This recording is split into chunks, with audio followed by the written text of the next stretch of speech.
Donc alors, j'ai oublié d'enregistrer le départ de la révision, c'est pas très grave. Pour ceux qui vont écouter la vidéo, pour l'instant, ce qu'on a vu, c'est vraiment la partie c'est quoi une résistance, c'est quoi un circuit électrique de base. Et c'est les 4 petites formules que vous voyez en haut. Donc trouver la puissance d'un dipôle avec tension fois intensité. Savoir que la tension, c'est la résistance fois l'intensité. Savoir calculer une résistance et savoir calculer le courant. Maintenant, nous sommes rendus à la partie sur le courant alternatif.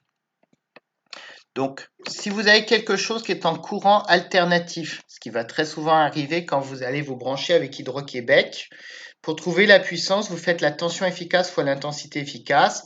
La tension efficace, c'est la tension max divisée par racine de 2. Et I efficace, c'est I max divisé par racine de 2. Vous, ce que vous devez être capable de faire, c'est quand vous avez un graphique, donc ça, c'est par rapport, si vous regardez dans vos exercices de révision, c'est le deuxième exercice de révision.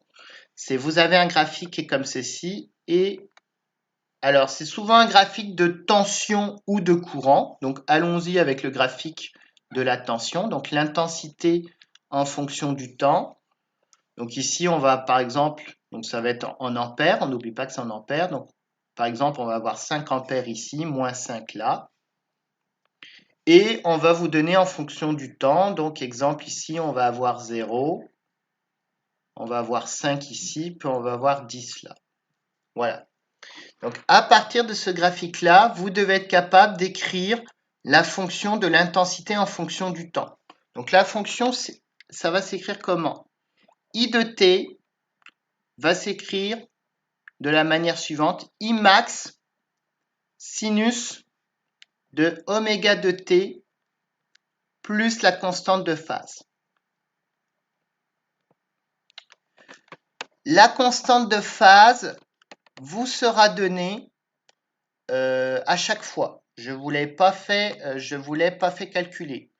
Je vous donne juste l'astuce si vous voulez la vérifier. Regardez bien ici.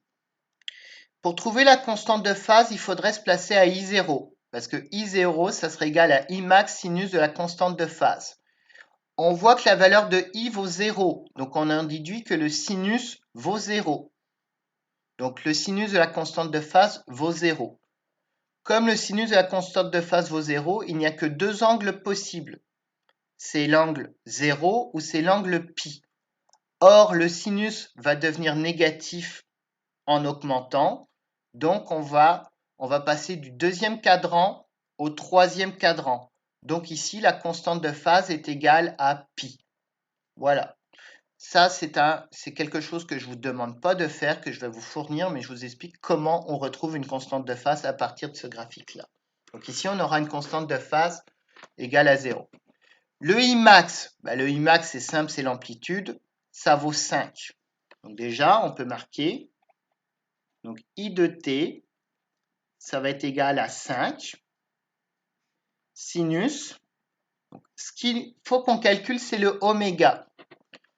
Par définition, oméga, qu'on appelle la fréquence angulaire, la vitesse angulaire, ça a plusieurs noms, ça est égal à 2pi fois la fréquence. Et la fréquence est égale à 1 sur la période. Donc, ce qui est facile à mesurer, c'est la période. La période, c'est la durée d'un cycle. Donc ici, la période vaut 10 secondes. Donc ici, ma fréquence va être de 1 divisé par 10. Je vais avoir une fréquence de 0,1 Hz. Et donc, pour trouver ma fréquence angulaire, je vais tout simplement faire 2pi fois 0,1.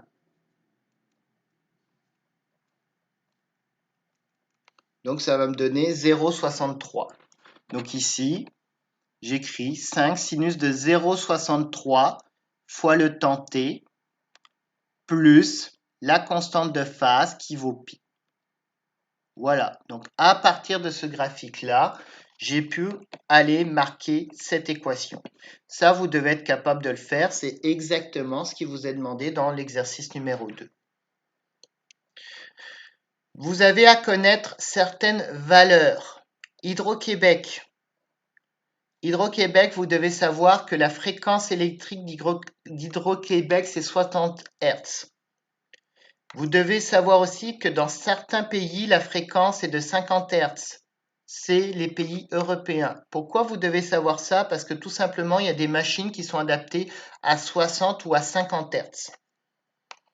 Donc, je peux vous dire que comme j'ai apporté beaucoup d'appareils électriques, dans mon importation des appareils électriques européens, je faisais attention à ce que les fréquences étaient bonnes.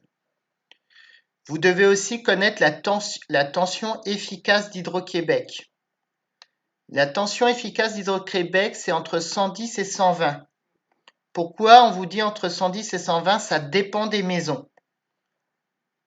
Si vous mesurez avec un voltmètre la tension à une prise électrique, généralement, vous allez trouver environ 117. Moi, ce que je vous conseille, vous prenez 110 ou 120, allez-y plutôt avec 120. Ça sera mieux parce que ça sera un peu plus proche de la réalité d'après moi. Puis généralement, je vais faire mes corrections avec 120. Si vous prenez 110, c'est vraiment pas grave. Ça vraiment, c'est vraiment pas grave. Bon, si on reprend notre exemple, si on veut calculer le courant efficace, qu'est-ce que je ferais? Je ferais 5 racines de 2. Donc j'aurai un courant efficace de 3,54. Maintenant, si je sais que la résistance, donc mettons que ça c'est le courant dans une résistance et j'ai une résistance de 50 ohms. Connaissant ma formule du courant, je suis capable de trouver la tension. Qu'est-ce qu'il suffit que je fasse? Je multiplie le 5 par 50 ohms. Donc ça serait du 250. J'aurais 250 volts au maximum. Et ça serait quoi ma tension efficace? Je ferai 250 divisé par racine de 2. Ça donne 176,7. Donc j'aurai une tension efficace de 176,7 ici. Chose que j'aurais pu retrouver en prenant I efficace multiplié par 50 ohms.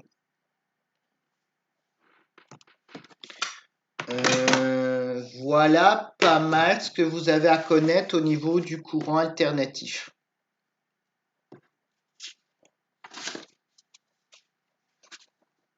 Parfait. Est-ce que ça vous convient comme révision? Oui, mais juste une petite question. Oui. Le 0,63, tu l'as calculé comment? Alors, comment la calculer? Parfait. Regarde ta période. Ta période, elle est ici. C'est le temps que met un cycle. Donc, on voit que ça vaut 10 secondes, la période. Ouais. Si tu fais 1 sur 10, tu trouves une fréquence qui vaut 0,1 Hz. D'accord? Ouais. Et après, tu fais 2pi multiplié par 0,1. 2pi multiplié par 0,1, ça te donne 0,63. Ok, ouais, je comprends. Voilà comment on a retrouvé et tu remplaces dans ta formule. Parfait. Une des questions qu'on peut vous poser, par exemple, ça serait de donner le temps à 7 secondes. Donner le courant à 7 secondes.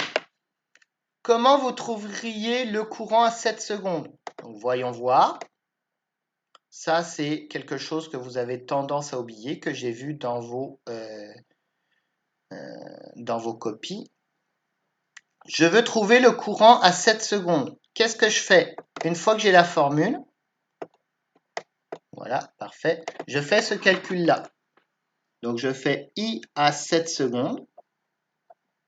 Donc, je fais 5 sinus de 0,63 fois 7 plus pi. Je n'oublie pas de mettre ma calculatrice en radian. On travaille en radian. Donc, c'est la première chose que je vérifie. Et voilà, ma calculatrice était en degrés, donc j'ai bien fait de vérifier. Donc, je l'ai mis en radian. Donc, apprenez à changer de degré à radian votre calculatrice. Donc, ça fait sinus de 0,63 fois 7 plus pi.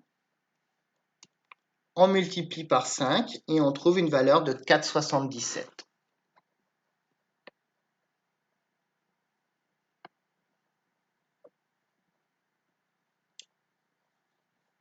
Voilà. Puis après, si je voulais aller trouver là, c'est quoi la tension à 7 secondes, bah, je multiplie par 50 ohms et j'aurai une tension de 238. Bon, ok. Ça, c'était les notions de base en électricité. Donc, notions de base pour les tensions, les courants et pour tout ce qui est alternatif.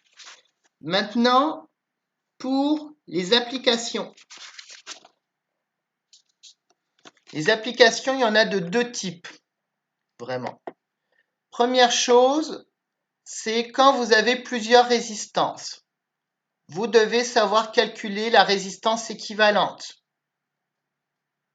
Donc, on revient un petit peu à l'exercice numéro 1 que vous avez à faire dans les exercices de révision. Donc, je vais juste vous présenter l'exercice numéro 1 pour vous donner des idées. Comment commencer.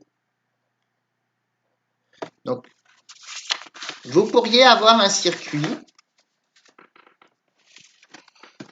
en parallèle. Ok, bon d'accord. Ça va ressembler un petit peu à l'exercice numéro 1. Vous pourriez avoir quelque chose qui serait comme ceci.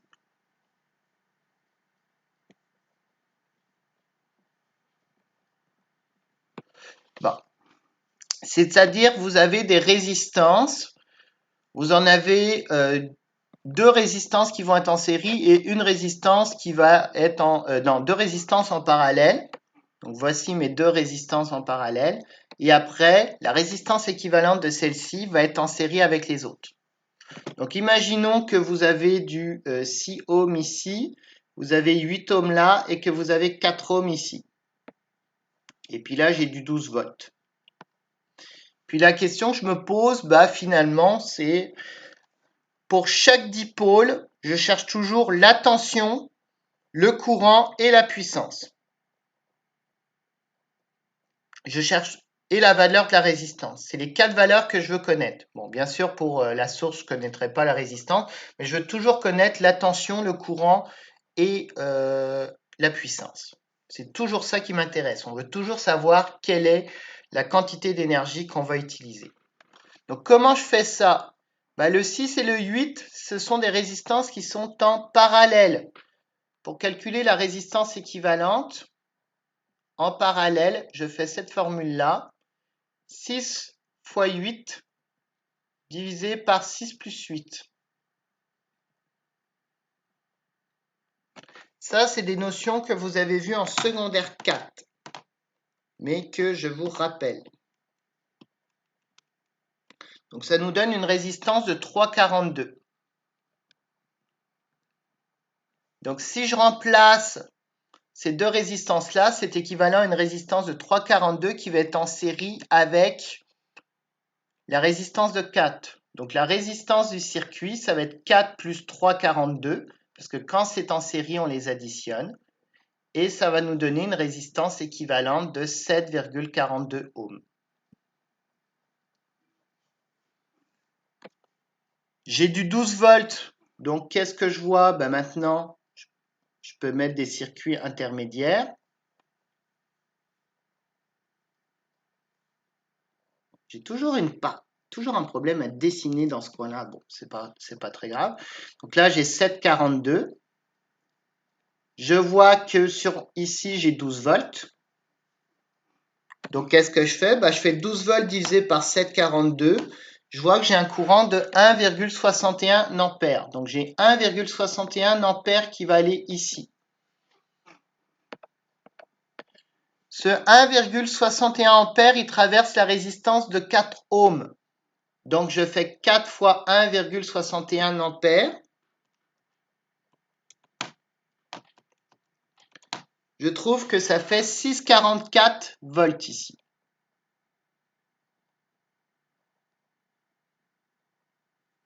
Ce qui fait que entre ici, ben j'ai 12 moins 6,44, j'ai 5,56 volts.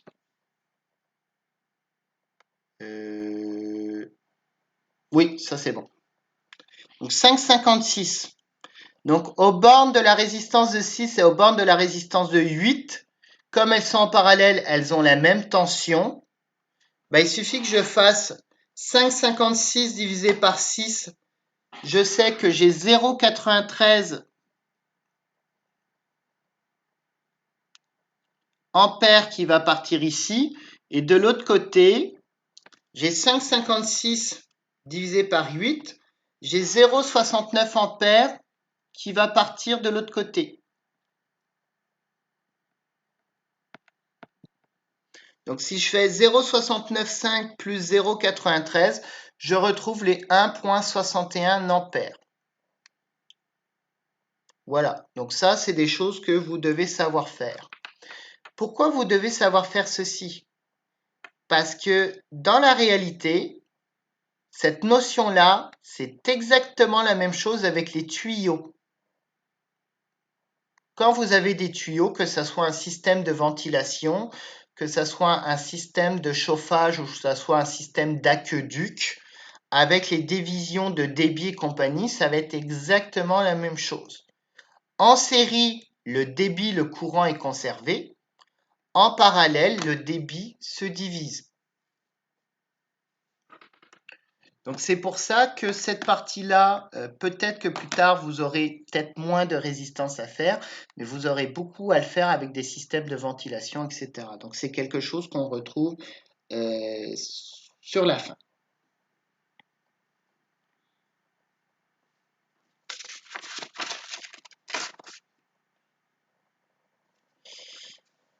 Dernière partie pour l'électricité, c'est surtout du point de vue des condensateurs. Alors ça, c'est une chose qui est un petit peu particulière.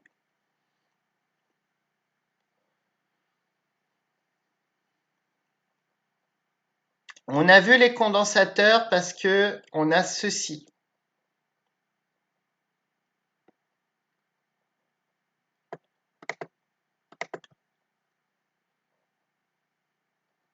Arrêtez. Voilà, parfait.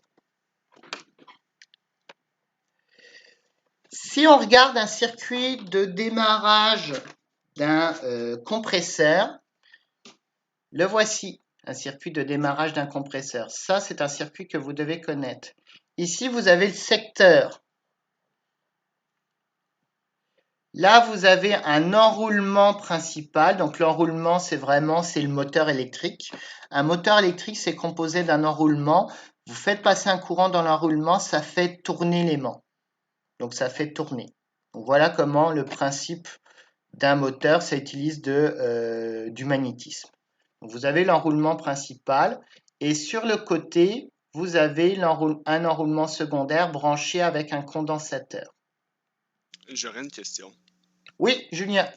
Est-ce que c'est censé être effacé, la page? Parce que moi, je vois encore... tu sais, je te vois, mettons, écrire des dessins, mais je te vois écrire des dessins sous, mettons, encore le graphique. Je sais pas si c'est censé être effacé, parce que je C'est vois comme rien. effacé. Il n'y a plus de Ah, ben, c'est graphique. pas... Ah, moi, je vois le graphique encore, tu sais, pour savoir la tension et tout, là. Sérieux? Ouais, moi aussi. Moi, je Moi vois le aussi. IMAX, puis tu sais, je vois encore tout ça. Fait que là, c'est du gros barbeau, là. Ah non, moi tout est... Est-ce que tu me vois effacer quelque chose? Attends, je vais effacer, puis on va repartir d'abord. Moi aussi, ça faisait ça, mais j'ai effacé au fur et à mesure pour que je puisse voir ce qu'il Ok, faisait. parce que moi, le tableau, là, il est entièrement blanc, moi. Ah, moi, non, c'était pas blanc. Effacez tout votre tableau. Est-ce que Ouais. depuis le début, ça fait ça? Ouais, mais tu sais, je réussissais à comprendre un peu, puis c'était correct, mais... Ah ouais, mais Ouais, ça là, s'empire au fur et à mesure. Non, non, depuis le début, j'efface les tableaux. Ouais, je préfère vraiment Paint. Bon, moi, là, c'est rendu blanc, là. Ça devrait fonctionner. Ok, Bon, on est reparti. donc je vais juste vous dire, rendez votre tableau blanc. Bon, donc là, on repart d'un tableau blanc. Moi, je repartais d'un tableau blanc, mais... Ah bon. Ok, alors, donc on reprend. Vous devez comprendre le fonctionnement de ce circuit. Ça, c'est une bobine. Attention, c'est pas une résistance, c'est une bobine. Quand c'est dessiné comme ça, c'est une bobine. Une résistance, ça serait vraiment des triangles. Ça, c'est une bobine. Et ici, on a un condensateur. Voilà. Je vous explique juste le fonctionnement sommaire. Vous branchez votre secteur. Donc, en fait, vous fermez ici. Vous fermez, clic. Vous fermez votre interrupteur. Il y a un interrupteur ici. Vous le fermez. Qu'est-ce qui va se passer? Bon, le secteur va commencer à passer. Donc, au départ, ça va être l'enroulement primaire qui va faire marcher votre moteur. Et le condensateur va accumuler de l'énergie et va redonner tout de suite, quasiment juste après le primaire, il va redonner au secondaire, ce qui va donner un boost. Et après, le condensateur, il ne fonctionne plus. Parce qu'il a plus le temps de se charger, de se décharger, il ne fonctionne plus. Ça ne fonctionne qu'au démarrage. Donc voilà à quoi ça sert, pourquoi on a vu les condensateurs. C'est juste pour donner un petit boost au départ à votre moteur. Pourquoi on donne un petit boost? C'est très simple. Regardez quand vous poussez une armoire. Au départ, c'est difficile de la pousser parce qu'il faut la mettre en mouvement. Une fois qu'elle est mise en mouvement, ça devient beaucoup plus facile. Parce qu'elle est déjà en mouvement et elle veut garder son mouvement. Ici, c'est exactement la même chose avec un compresseur. On a besoin d'un petit boost au démarrage pour mettre en mouvement. Et une fois qu'on a mis en mouvement, c'est simple, on n'a plus besoin de booster. Si vous arrêtez votre moteur, vous le redémarrez, il y aura à nouveau ce petit boost de démarrage. Donc voilà, donc ça, fallait le comprendre. Et les calculs que vous avez à comprendre, donc si on regarde un petit peu, donc si on regarde un circuit, alors là, c'est bien une résistance, ce n'est pas une bobine. Donc, voilà un circuit, donc là, j'ai une source. Là, j'ai un condensateur, delta VC. Là, j'ai la valeur de la résistance, j'ai la valeur du condensateur. Ici, j'ai la delta V max, c'est la source. Et vous, ce que vous devez être capable d'étudier, c'est ceci.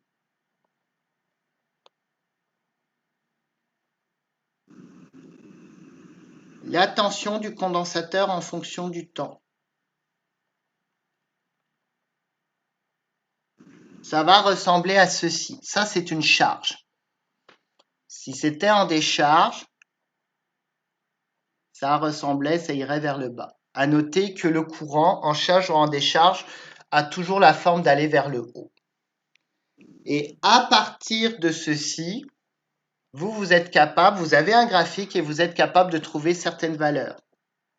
Donc, ça, c'est quelque chose que vous connaissez. Non, j'ai arrêté la présentation. On reprend.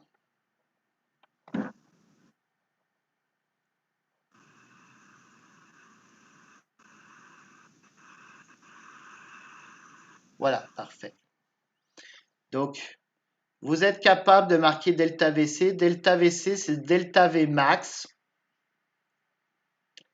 1 moins exponentielle de moins T sur RC. À partir du moment que vous avez un graphique, vous êtes capable de retrouver la valeur de R et la valeur de la capacité. Donc voilà, donc ça c'est un exemple, c'est l'exercice numéro 4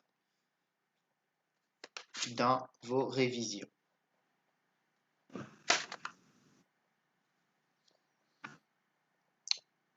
Je pense qu'on a pas mal fait le tour de l'électricité.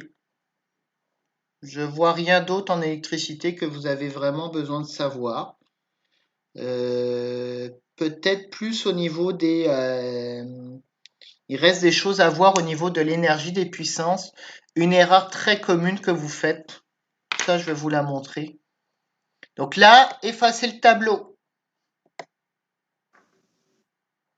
Vous pouvez effacer le tableau.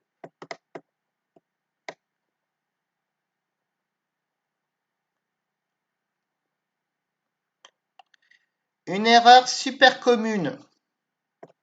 C'est avec le rendement.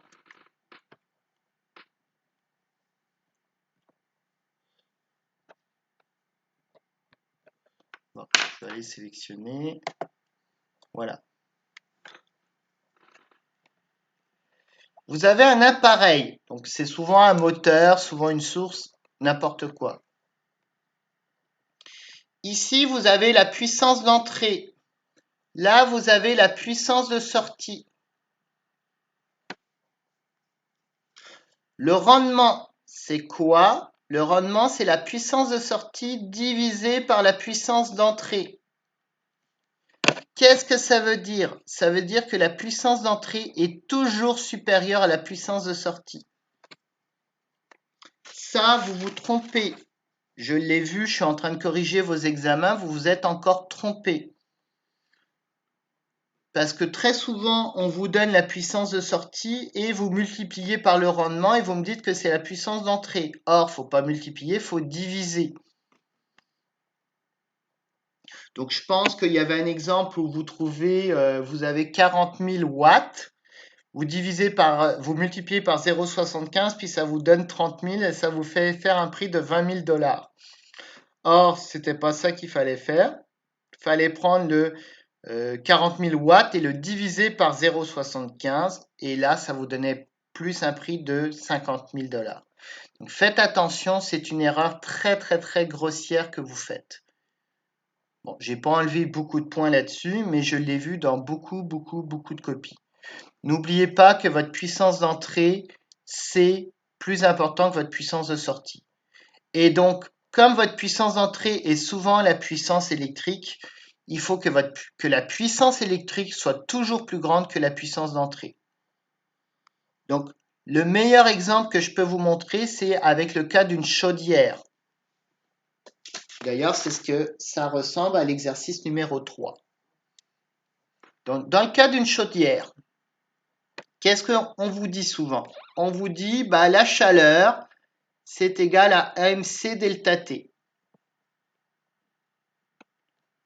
Ou la puissance de sortie, ça pourrait être la puissance de ventilation ou la puissance de convection, etc. Souvent, ça, c'est les puissances de sortie. Ou la puissance pour aller, dans un mur, il y a des pertes de conduction, une chaudière, ça veut contrer la puissance de conduction. Donc, la puissance de conduction, c'est la puissance en sortie. Donc, toutes ces notions-là de ventilation, conduction, etc., c'est toujours en sortie. La chaleur pour faire chauffer de l'eau, ça va être toujours en sortie. Donc, en fait, qu'est-ce que vous faites? Vous calculez. Donc, exemple, si je veux chauffer 200 litres d'eau, donc 200 kg, la chaleur de l'eau, c'est 4080. Je vais juste vérifier si je connais mon calcul, mais je pense que c'est 4080. C'est 4083 de mémoire, donc on va y aller avec ça. Et je veux le chauffer de 20 degrés. Voilà. Donc ça va me prendre une chaleur de 200 kg, donc fois 4083 fois 20 degrés. Ça va me prendre 16 332 000 joules. Voilà. Ça, c'est l'énergie que ça me prend, la chaleur que ça me prend pour chauffer l'eau. Maintenant, je vous dis, on veut chauffer ça en 2 heures. Donc, qu'est-ce que je fais? Je fais la chaleur divisée par le temps, donc 2 fois 3600. Donc, je divise par 2, je divise par 3600.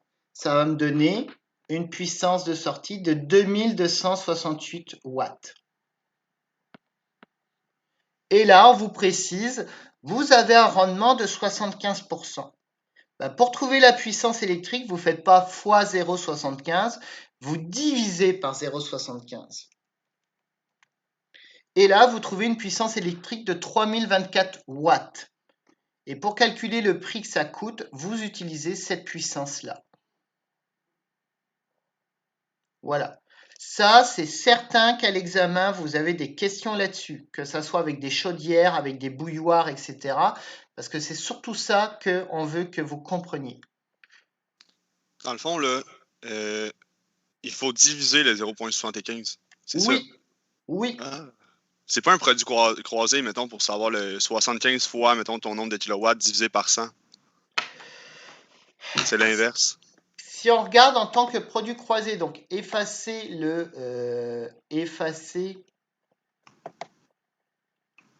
on va juste regarder, je vais te le noter un petit peu pour que tu le vois en termes de produits croisés. Le rendement, c'est la puissance, parfait, il y en a qui ont continué à effacer, c'est impeccable. Donc on a dit c'est 75%. Donc c'est 75 divisé par 100. Voilà, donc ça c'est mon rendement. Et c'est la puissance de sortie divisé par la puissance d'entrée. Sauf qu'on avait trouvé la puissance de sortie, on avait trouvé 2268. Donc oui, c'est un produit croisé, mais c'est un produit croisé que tu dois bien faire. Parce que regarde, tu fais 2270 fois 100 divisé par 75 et te donne ta puissance d'entrée. Or, très souvent, tu faisais le contraire.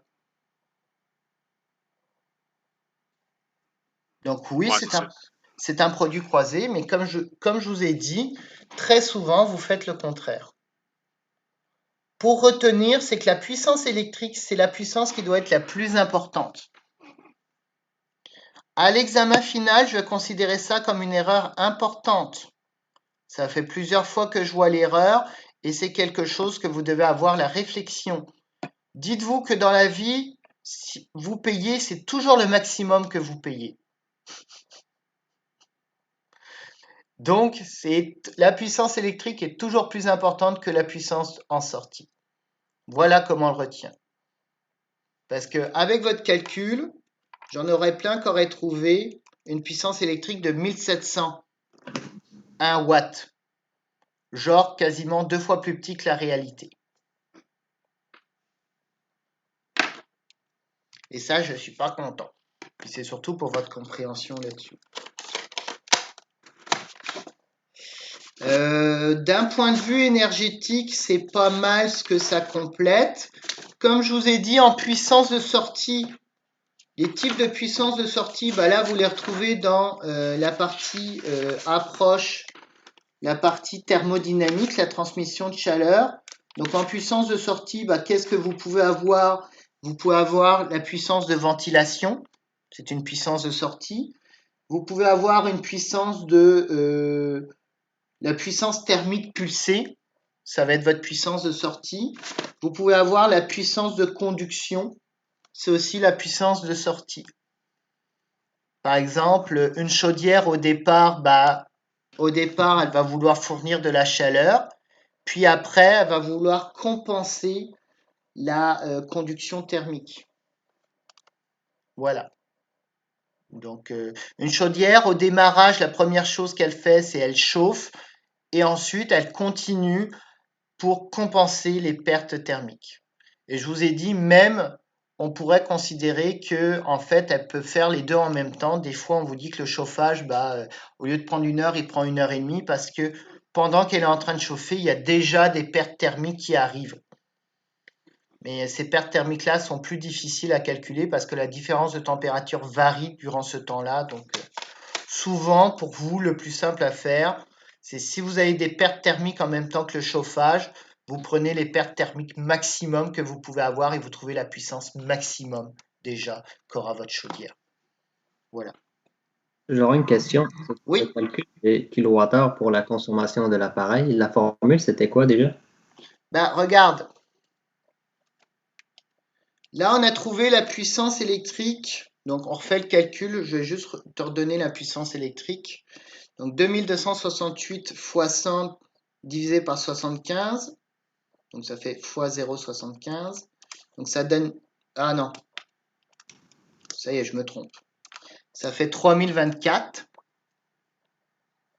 Donc, tu as une puissance électrique de 3024. Tu sais que ton appareil, tu l'utilises pendant... On va juste redescendre pour que j'écrive. Voilà. Tu sais que ton appareil, tu l'utilises pendant 2 heures. Donc, tu prends ta puissance. Donc, ça, c'est l'énergie électrique que tu vas consommer. 3024, tu le multiplies par 2 heures. Donc, on va directement le multiplier par 2, laisser le temps en heures. Donc, fois 2, ça va te donner 6048 Wh. Donc, ça va te donner 6,048 kWh.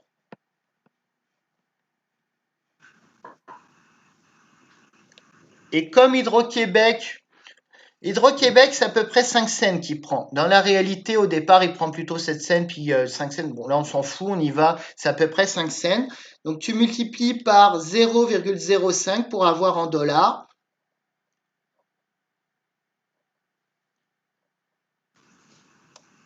Donc, ça va te coûter 0,30 $.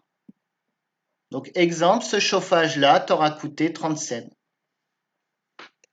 Voilà. Dans le fond, la, la puissance électrique qu'on a trouvée, c'est la consommation par heure. On fait juste la multiplier par le Oui. nombre de l'appareil. Attention, la puissance électrique, comme c'est en watts, c'est la consommation par seconde.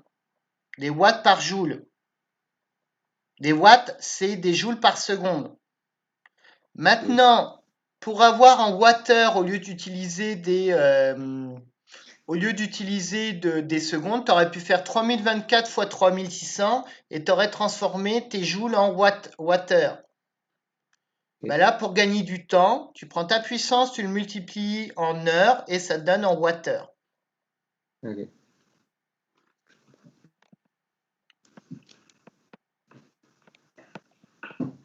Voilà.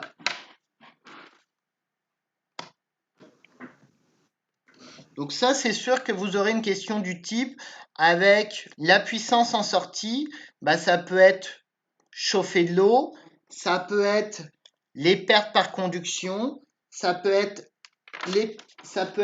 de la puissance thermique pulsée, donc de la pulsation, ou ça peut être de la ventilation.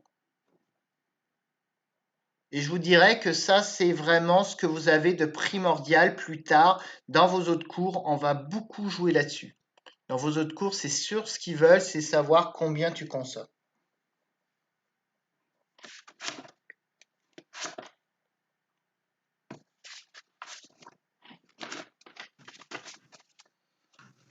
Bon. Donc, si on regarde là, si on regarde les exercices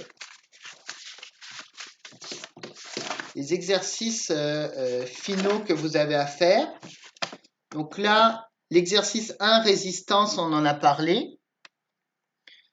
L'exercice 2, courant alternatif, on en a parlé. L'exercice 3, puissance électrique et thermodynamique, on en a parlé. Quand j'ai marqué pour la chaleur, refaire l'approche par problème sur la thermodynamique, ça rejoint ce que je viens de vous dire là. Donc, revoyez l'approche par problème thermodynamique aussi. L'exercice 4 sur les condensateurs, on en a parlé aussi. Ce qui vous reste à voir, c'est la transmission par moteur et c'est aussi la partie, les forces dans les réduits, avec les pressions, la hauteur de charge. Donc là, vous pouvez effacer le tableau blanc. Est-ce qu'on va avoir notre examen avant lundi ou on l'aura pas? Je vais essayer, mais je pense pas. OK. Ça aurait pu nous faire une bonne révision. Oui. Savoir où étaient nos erreurs, mais si t'as pas le temps, c'est correct. Là. C'est ça, c'est Julien, je suis tout à fait d'accord avec toi, mais actuellement, je suis totalement débordé dans les corrections. J'ai 3 examens à corriger pour les 3 classes. C'est sûr que vous, je l'ai commencé, que je sais que c'est lundi, donc vous êtes pas mal ma priorité. Okay. Surtout qu'en plus, comme vous avez été les plus présents aux réunions et compagnie, c'est sûr que je privilégie les gens qui ont eu le plus de présence. Donc, je vais essayer de le corriger avant. Mais de ce que j'ai vu rapidement, c'est quand même bien compris. Donc, OK.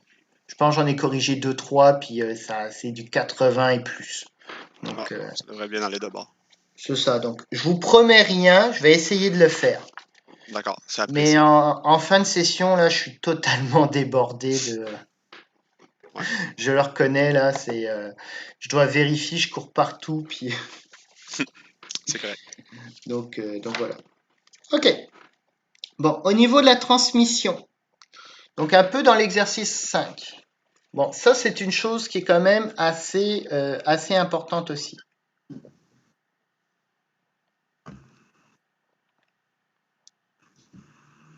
Voilà. Vous devez connaître un peu qu'est-ce qui se passe. Donc ça, c'est la roue A. Ça, c'est la roue B. Ça, c'est la roue C. Et puis, vous avez une courroie. Bon. Déjà, premièrement, vous savez que votre moteur, donc quand on vous parle de perte électrique, bah, les pertes, elles se retrouvent là, par exemple.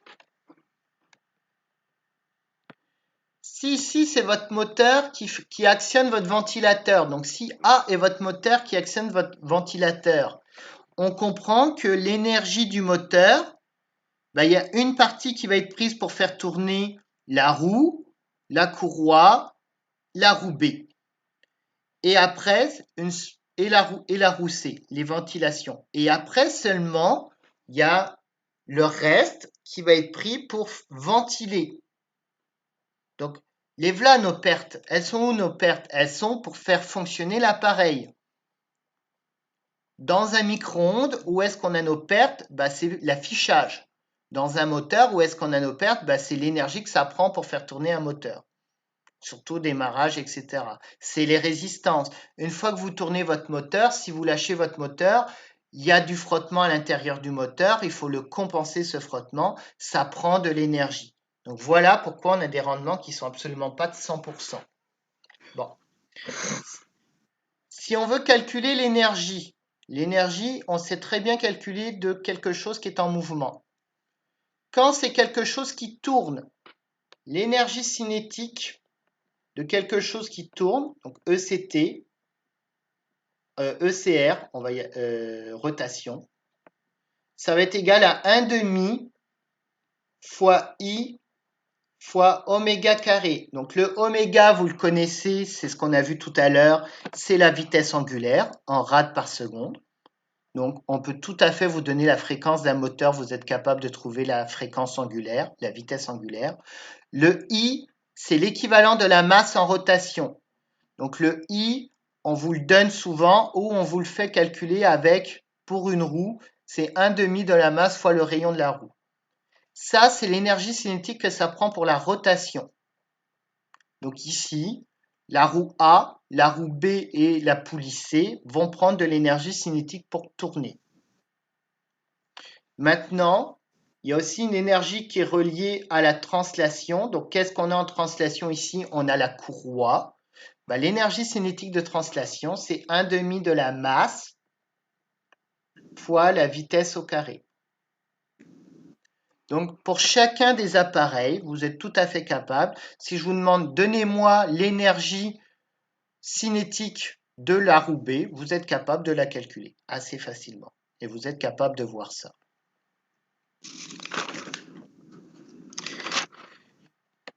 Au niveau de la transmission, vous devez être capable de trouver les vitesses. Alors, entre A et B, qu'est-ce qui est transmis tel quel? C'est la vitesse. Donc, la courroie, elle va être la même vitesse partout. Donc, qu'est-ce qu'on peut dire? On peut dire que la vitesse de la roue A va être égale à la vitesse de la roue B. Et quand on parle de vitesse, on parle de vitesse au bout. Donc, sur les rayons, la vitesse tangentielle. Et une vitesse, on sait c'est quoi? C'est oméga A RA égale oméga B RB. Voilà. Donc ça, c'est avec une courroie. C'est à peu près le seul calcul que vous aurez à faire. La courroie, elle va à une vitesse, qui est la vitesse de A et la vitesse de B. donc au bout de la roue A et au bout de la roue B. Et que vaut la vitesse par rapport à la vitesse angulaire? Bah, la vitesse angulaire fois le rayon. Donc vous avez oméga A RA égale oméga B RB. Ensuite, entre B et C, elles partagent le même axe. Donc comme elles partagent le même axe, elles vont tourner les deux de la même manière. Donc oméga B va être égal à oméga C. Voilà ce que vous avez à connaître dans les transmissions. Quand vous avez une courroie ou des dents, c'est la vitesse qui reste la même. Quand vous avez le même axe, c'est la vitesse angulaire. Donc à Dans la l'exercice 5 de première formule, le transmission. ECA, Hein? dans la première formule, l'énergie cinétique, pas l'énergie cinétique, le ECA, là, égale à 1 demi fois I ou Oui, fois T. c'est I, c'est I. C'est mon I qui est mal dessiné là. C'est un I. C'est un moment d'inertie. C'est un I. Et le I, c'est le moment d'inertie, c'est la masse en rotation. Donc, on vous le donnerait ça. On vous le dit comment le calculer. Pour un disque, c'est 1 demi de mr carré. Mais ça serait une formule qui serait donnée à l'examen.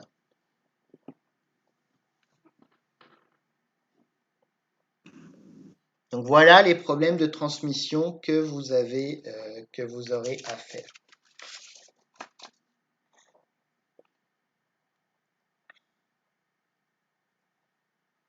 Bon. La seule chose qui vous reste à faire maintenant, c'est l'exercice 6, force et pression. Donc, dans les révisions, on vient de tout voir. On a vu exercice 1, 2, 3, 4, 5. Je ne vous ai pas fait un exercice sur l'approche par problème thermodynamique, mais vous allez en retrouver à l'examen. Donc, je vous dis, refaites-la, cette approche par problème. Je vous en ai parlé rapidement. Mais c'est sûr qu'à l'examen, vous aurez un gros problème là-dessus avec une chaudière. Comptez là-dessus, il y aura une chaudière ou un système de ventilation ou une bouilloire à l'examen. Voir les deux. Petite bouilloire puis une chaudière. Ça, à l'examen, c'est vraiment quasiment certain que vous avez ça. Et vous aurez aussi un problème avec des hauteurs de charge et puis des conduites. Comme je disais, l'exercice 6 est très long. Ça représente en fait 3 exercices. Comme vous avez un examen de 2 heures, exercice de révision, vous ne pourriez pas avoir ça en 2 heures. Ça serait un examen final de 3 heures. Donc, j'enlèverai des choses. J'enlèverai des questions là-dedans. Les dernières choses que vous devez savoir faire, c'est ce qu'on a fait au dernier examen. Donc, la première chose, c'est savoir calculer les hauteurs de charge. Et après, c'est savoir calculer les forces dans les conduites. Donc, voilà.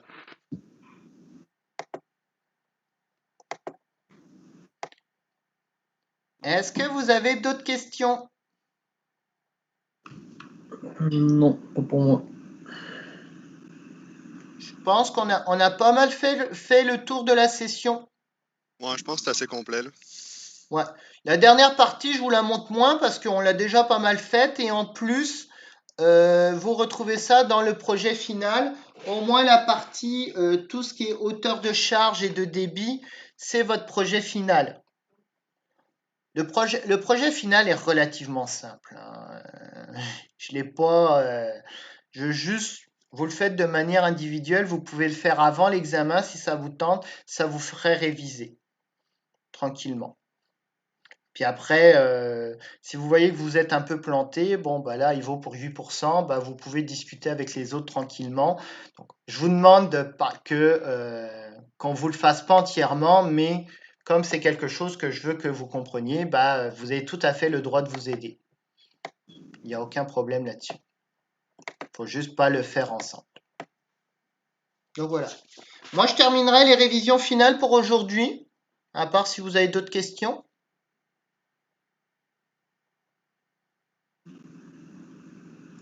Non, pas moi.